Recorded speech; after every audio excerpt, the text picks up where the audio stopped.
Hey guys, welcome back to Andy's Dinosaur Reviews, and today we are back with another Hasbro Jurassic World figure to take a look at. Again, I've had many requests for Hasbro figures recently. I don't know if everybody's just like wondering how bad the line was, or if they just for some reason wanted to revisit how bad the line was, but regardless, I've been trying to get some up here on the channel, and again, we've got the Indominus this time, but this is actually like the mid-sized Indominus, I guess you could say, because there were like smaller versions. There was also a larger electronic version. This is like the middle range one. So like it's obviously got like Dino Damage, so it's the Dino Damage version of the Indominus. This one I don't think ever had a standalone release technically. I think it was released in a set with a gyrosphere and a human figure, and then there was also another set where it was basically the Indominus versus the Ankylosaurus.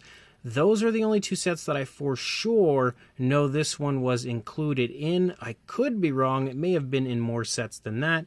But as far as I'm aware, those are the two sets you would have found this one. Again, I'm not the most familiar or knowledgeable with the Hasbro line because I did not collect it. But overall, when you look at this figure from this side, you know, it doesn't look that bad. It definitely isn't spot on to the Indominus, but it's not half bad either. And I do like the fact that they gave it, you know, some greenish tones, because that, of course, has the kind of slightly camouflaging look to it. So probably one of the not great, but better looking Hasbro figures that had come out. So let's jump to a closer look and we'll check it out from there. So starting up here at the head sculpt of our Indominus. Now when I tell you it's probably one of the better looking sculpts that Hasbro had released for the Jurassic World line, that again doesn't make this a good figure, because it is still pretty rough. You can see the nostrils sculpted out up here on the tip of the snout. You can see some okay looking skin texture through the course of the face of our Indominus. You can also see the teeth are sculpted out, though the teeth are kind of few and far between, and some are gigantic, some are very small. All are pretty much rounded, except for that one actually doesn't look too bad.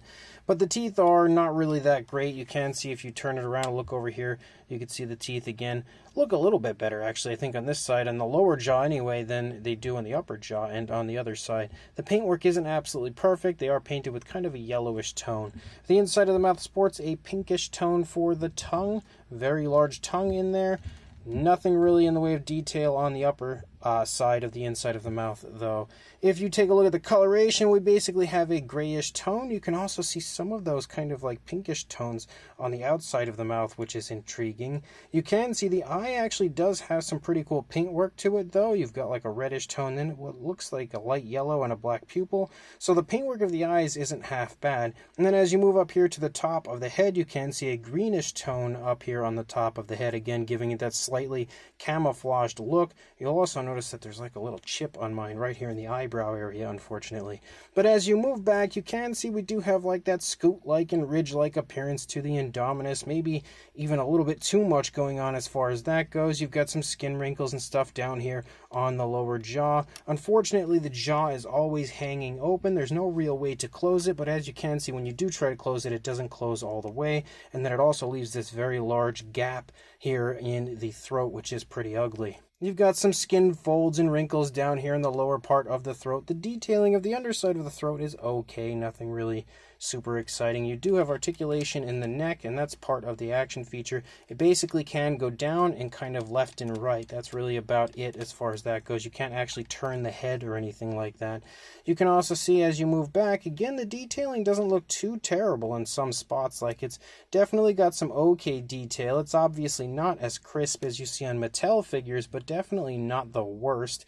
As you move down, you've got some okay looking skin texture in the arm, very big and bulky for some reason in the early part of the arm, then super scrawny in the second part of the arm past the elbow. You can see the quills leading off of the back of the elbow, which is pretty cool to see. You have articulation in the arm, very limited articulation, but it does articulate. It's also really, really stiff.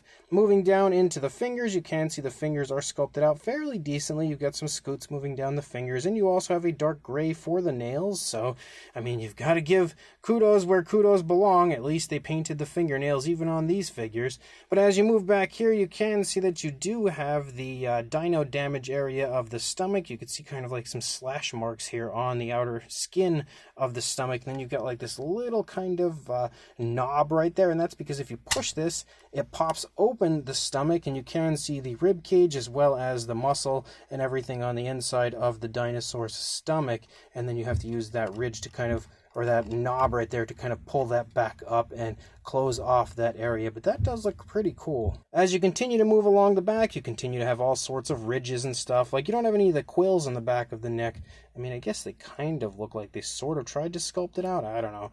It looks more like ridges than quills to me. But as you move back here, you can see the Jurassic World stamp.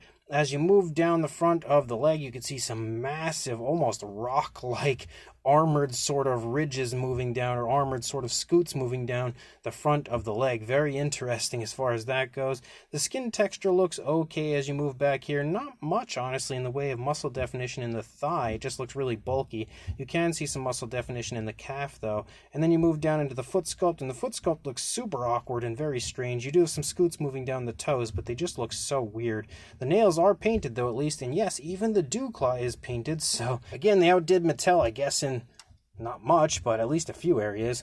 But then as you move back up here, you can see a little articulation again to the tail. You're not really going to get much right now because that's part of the action feature. And yes, you actually did have paint out onto the tail. You can see the green runs out here before it returns to the light grayish tone of the body. You have a little bit of a curve. Definitely too short as far as the tail goes, but it could be worse. As you move along the underside, you can see it looks okay as far as the detail goes.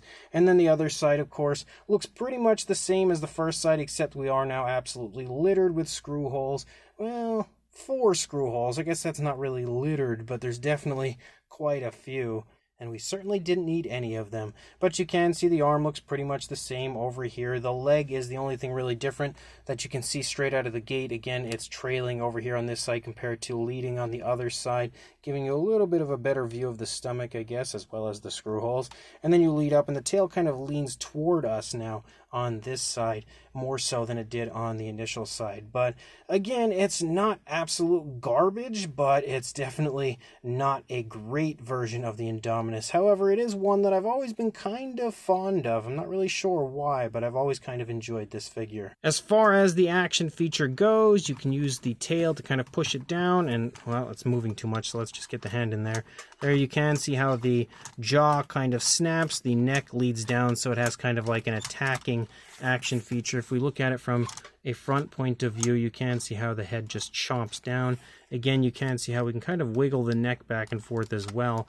But then I guess as soon as you grab somebody, let's go ahead and grab Robert Muldoon. We'll bring him in here, see if the Indominus can actually grab a hold of him and pick him up. I don't know if he can. Let's try.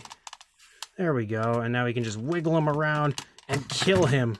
Oh, the Indominus fell as well. Or maybe I dropped him. I don't know. We'll blame it on the Indominus. But you can see the action feature actually worked kind of decent. The jaw is definitely loose, and even when you actually push the action feature down, the jaw's not super stable, but I think it's stable enough that you could probably use it to pick stuff up and, again, do exactly what I just did and kill poor Robert Muldoon.